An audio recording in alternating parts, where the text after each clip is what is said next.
Friend, Manisha रेसिपीमध्ये तुमचं स्वागत आहे. उन्हाळा आला आहे तर कैरीचं लोणचं आपल्याला ताटात हवंच असतं, त्याशिवाय जेवण जात नाही. कैरीचं लोणचं असेल तर 2 पोळ्या आपण जास्त खातो. त्यासाठी पण तोतापुरी कैरी घेतलेली आहे.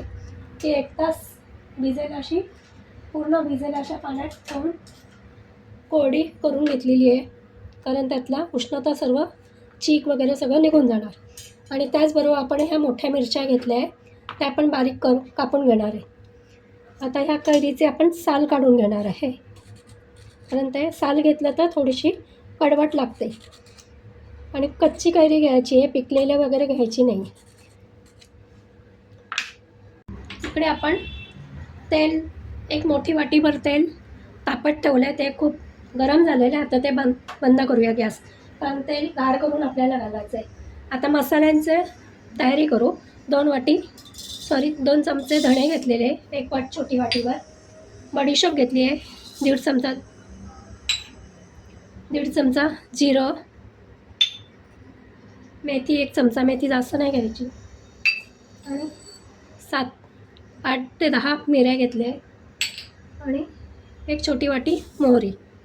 हे सगळे मसाले थोडे गरम करून घ्यायचे, जास्त भाजायचे नाही. त्याचा पाण्याचा अंश गरम असतात, ते फक्त किंचित गरम करायचे. आणि हे मिक्सरला जाड बारीक वाटून घ्यायचं आहे, खूप बारीक नाही करायचं आहे.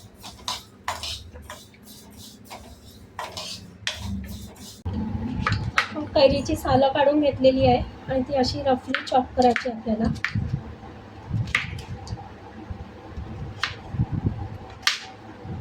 उन्हाळा म्हटलं की जेवण नाही जात, तर कैरी ही ताजी कैरी आता जी ह्या सीझनमध्ये येते ना, तिचं तात्पुरतं 1 महिनाभर लोणचं असं पटकन करून ते चविष्ट पण लागतं. ते छान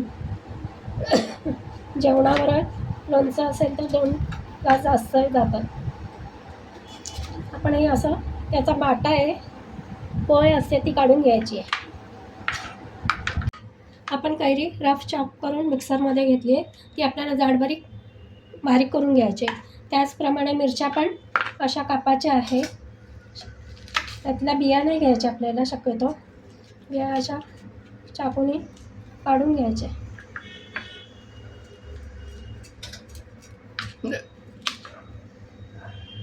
हे पण रफ चॉप करून घ्यायचं आहे आपल्याला. या प्रकारे बिया काढून घेणार आहे आपण.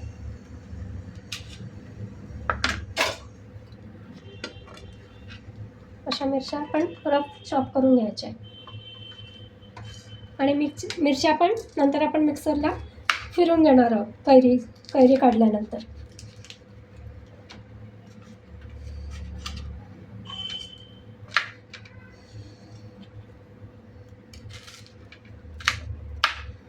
लोणचं करताना कुठलंही भांडं, सुरी, पातेलं, जेही भांडं घ्याल ते धुवून स्वच्छ आणि कोरडं करायचं, म्हणजे लोणचं खराब नाही होत.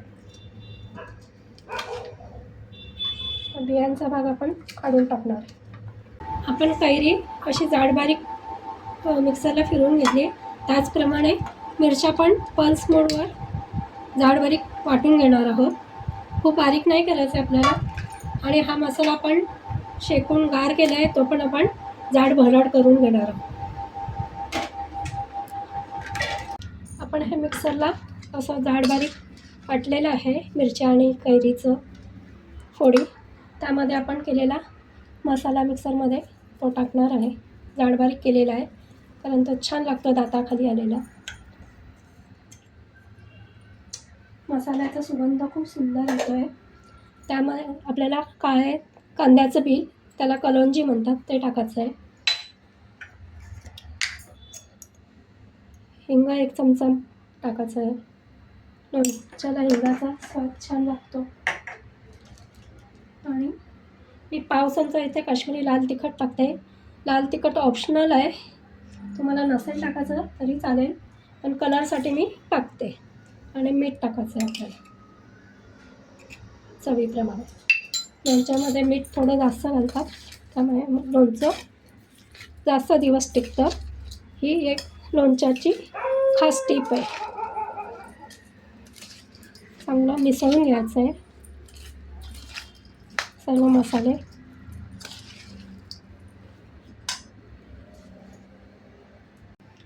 आता त्यामध्ये आपण 1 चमचा हळद घालणार आहे आणि मिक्स करून घेणार.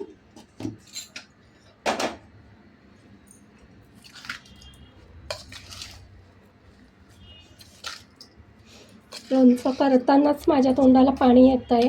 लोणचं छान मिक्स करून घ्यायचं आहे. लोणचं बघितल्यावरच आपल्या तोंडाला पाणी सुटतं आहे.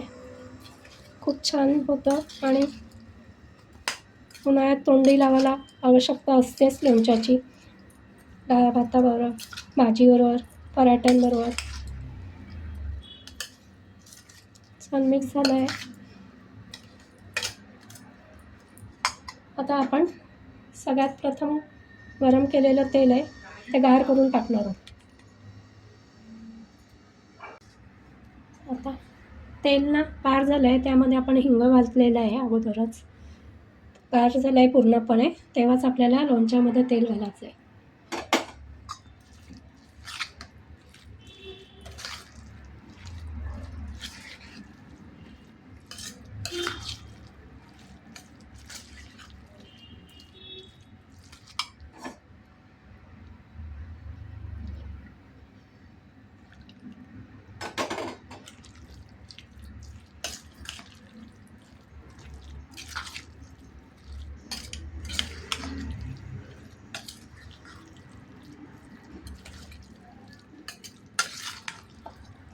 हे बघा आपलं लोणचं सुंदर झालेलं आहे, चवीला पण आणि कलरला पण. तुम्ही नक्की या प्रकारे लोणचं करून बघा. रेसिपी लाईक, शेअर आणि सबस्क्राईब करा. धन्यवाद. आपलं कैरीचं आणि मिरचीचं लोणचं बघा किती सुंदर झालेलं आहे. बघताच क्षणी तोंडाला पाणी सुटतं आणि खमंग मसाल्याचा सुवास पण सुटलेला आहे. तुम्ही नक्की ट्राय करा या प्रकारे लोणचं आणि लाईक करा, शेअर करा, सबस्क्राईब करा. थँक्यू.